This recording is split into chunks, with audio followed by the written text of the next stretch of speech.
we don't actually, a lot of the time, understand that there's so much that we don't know. Um, and so what I was going to say in answer to the first question, why does a guru these days take his followers or whatever to places like a casino, for instance, to play blackjack? Now, let me just say that, although that this manifestation that we call the world, this me, this I, myself, I believe are of a dream state, illusionary. For the sake of a conversation, we have to speak about it sometimes as though in fact it was real. So that's what I'm going to do just now.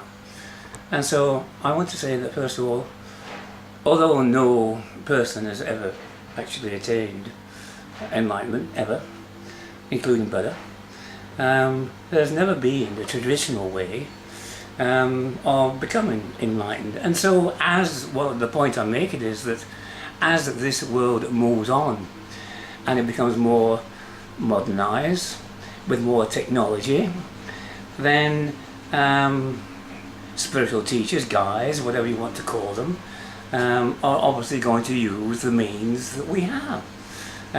So instead of these days going to a monastery or going to a Dharma center and sitting and meditating, sometimes it's best to be out there in the world and seeing what's going on and being aware of what's going on. And so a casino or any other place, a marketplace, is just as good as anywhere.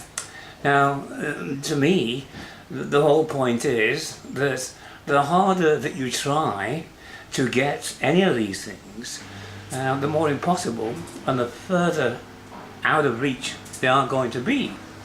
And so very often there's an activity involved which is not intended at all to bring you to enlightenment, but it's intended simply to distract the mind, so that there's this no mind behind, which becomes a little bit more forward, and almost anything can help you to drop the mind.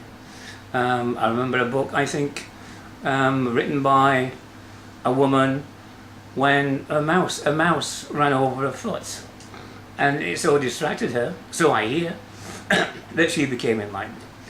And so what we're doing is we are trying to get the busy mind, which doesn't want enlightenment anyway. It doesn't want to disappear, it doesn't want to be destroyed, it doesn't want to be annihilated, to be distracted. And so that this no mind can be there. And when this no mind is there, when the self and the mind is dropped, then enlightenment is there. And so when people ask, are you enlightened? I say, no, I am not enlightened, but enlightenment is there. There is no I, there is no me, there is no myself anymore. Enlightenment is there. And so these days, it should not be frowned on to use whatever, technology means we have to, in fact, distract the mind, to allow the no mind to manifest itself.